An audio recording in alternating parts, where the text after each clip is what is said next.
Olá, queridos e amados, sejam bem-vindos a mais uma ministração bíblica. Nós vamos sequenciar os nossos estudos em 2 Timóteo capítulo 2, fazer a leitura do versículo 6. Os irmãos observem a narrativa que diz assim: o lavrador que trabalha deve ser o primeiro a participar dos frutos. Meus amados e queridos, o apóstolo Paulo está passando informações importantes para Timóteo concernente à vida cristã.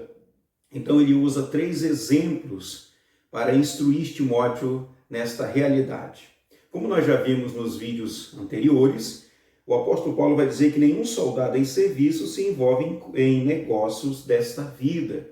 Ou seja, é aquele soldado alistado ao exercício da função. Ele não pode se envolver em outros problemas ou em outros serviços, de forma que venha comprometer o bom desenvolvimento da tropa. Assim é a vida cristã. Nós, como servo de Deus, nós temos que desenvolver uma vida cristã tão coesa às Escrituras que não venha prejudicar o bom andamento do testemunho, o bom andamento da igreja. Nós temos que ter muito cuidado para não fracionar a nossa atenção e a nossa adoração ao Senhor. Depois o apóstolo Paulo vai dizer então no versículo 5 igualmente: o atleta não é coroado se não lutar segundo as normas. O outro exemplo é comparado a um competidor. Aquele atleta que vai às Olimpíadas, que com toda a exímia se esforça para cumprir cabalmente os requisitos exigidos pela competição.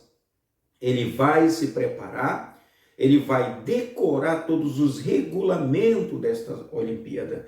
Assim somos nós. Como servo de Deus, nós nos esmeramos para estudar as Escrituras, para decorar as Escrituras, para que ela seja aplicada no nosso cotidiano. Em todas as áreas da nossa vida, possamos aplicar a palavra de Deus como um bom atleta. Agora, nesse último exemplo, aqui no versículo 6, ele diz: o lavrador que trabalha deve ser o primeiro a participar dos frutos. O que Paulo está usando aqui é uma terminologia muito comum da época, que era o arar da terra, o trabalho latifundiário. Ou seja, aquele agricultor que empreende dedicação, aquele agricultor que empreende tempo e zelo, com bastante exímia, para regar a terra, vai colher bons frutos. E essa pessoa que vai regar a terra, que vai trabalhar com ânimo e com gozo, tomando todos os cuidados necessários para um bom plantio, ele vai colher frutos bons. E mais, ele será o primeiro a usufruir do seu plantio. Assim é a vida cristã. Quando nós temos cuidado com os nossos comportamentos, nós temos cuidado na vida cristã, querido, nós somos os primeiros a usufruir desse frontíspice do Senhor, a alegria de estar na presença de Deus e sermos pastoreados pela sua palavra. Antes de nós ajudarmos qualquer pessoa, antes das pessoas verem em nós o bom perfume de Cristo, nós somos os primeiros a colher essas bem-aventuranças, assim como o agricultor que plantou, que regou, que limpou. Ele estava ali sempre cuidando do seu plantio, então ele foi o primeiro a usufruir dessa colheita maravilhosa que foi feita. Meus amados, isto é relacionamento com o Senhor.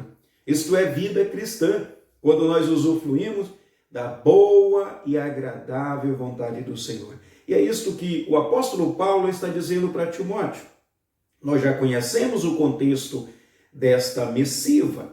Nós sabemos que o apóstolo Paulo está orientando Timóteo porque ele está desacelerando na vida cristã.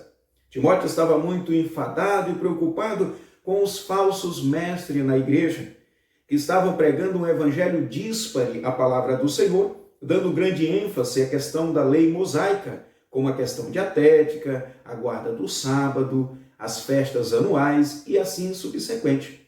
Então agora Timóteo está vendo uma igreja se abstraindo da presença de Deus. Ele está vendo que a igreja está se tornando um ambiente e um aglutinado de pessoas religiosas. E assim está entristecendo o coração do Senhor. Timóteo não consegue ver outra coisa senão uma igreja esfriando cada dia. E agora Paulo diz: Timóteo, A vida cristã exige esforço.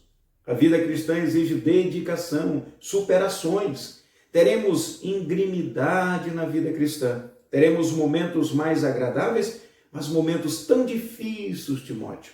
Mas lembre, assim como um soldado alistado, assim como um atleta que vai às Olimpíadas, assim como um trabalhador que ara a terra, assim é a vida cristã. E observe, irmãos, o chamado a uma elucidação dos fatos.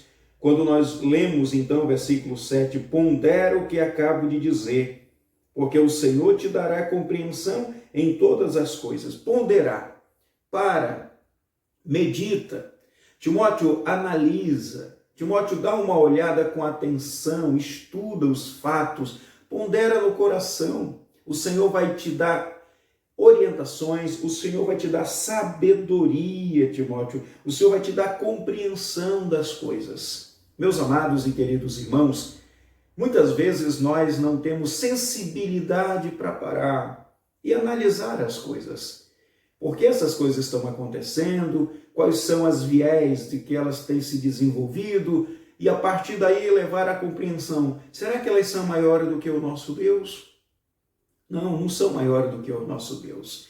Como diz o salmista, porque anda abatida, ó minha alma, espera no Senhor, Ele é o meu auxílio. Quando nós temos uma compreensão adequada, uma cosmovisão bíblica, irmãos, das realidades, nós conseguimos glorificar a Deus nas diversidades. Nós temos que parar de sermos murmurões, nos queixarmos por tudo. Sabe o que nós temos que fazer? Esperar no Senhor. E é isso que Paulo passa a dizer a Timóteo. Timóteo, para e pensa, pondera isso no teu coração.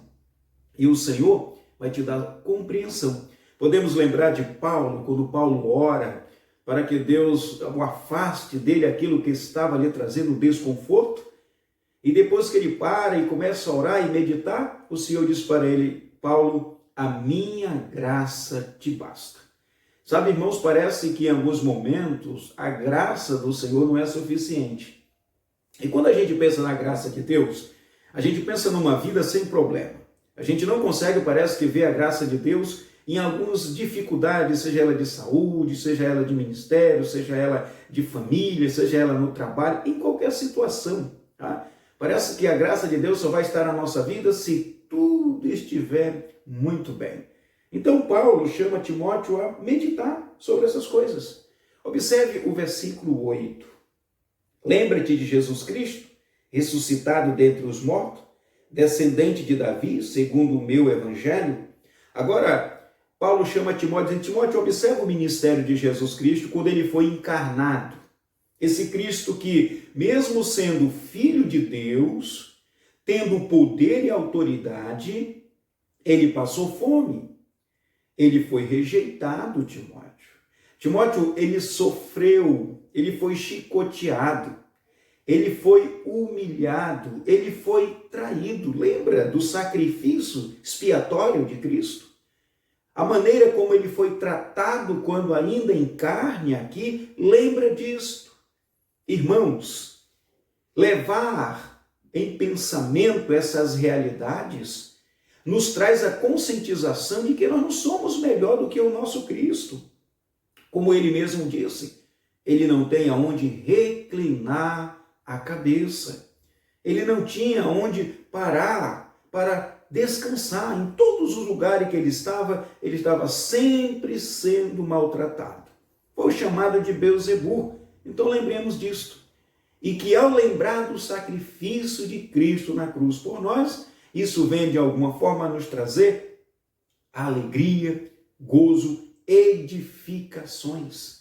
Lembra o que a Bíblia diz? No mundo teremos aflições. E quando muitas vezes nós pensamos em aflições, o que a gente pensa? A gente pensa sempre em coisas externas, né? Pessoas, enfermidade, mas nós teremos aflições no pensamento. Nós teremos aflições dentro da questão da nossa anatomia. Nós teremos aflições dentro das limitações físicas. O mundo teremos aflições, irmãos. A morte de Cristo na cruz do Calvário não foi para tirar de nós todas as limitações físicas, de maneira alguma. A morte de Cristo na cruz do Calvário, acima de tudo, é para nos arrolar a membresia celestial, é para nos levar de maneira gloriosa a uma morada eterna com o Senhor. Que Deus, em sua infinita graça, irmãos, possa nos conscientizar através das Escrituras que a vida cristã é como um soldado alistado, é como um atleta que se esmera com toda a força para cumprir os requisitos daquela Olimpíada, e a vida cristã é como um agricultor que acorda cedo, que ara a terra, que trabalha arduamente. A palavra ergo para trabalho é um trabalho pesado, é um trabalho enfadonho, é um trabalho que realmente maltrata a gente porque há muito esforço. Assim é a vida cristã. Medita nisso. Elucide as coisas a partir de uma prerrogativa espiritual. O Senhor vai te dar discernimento.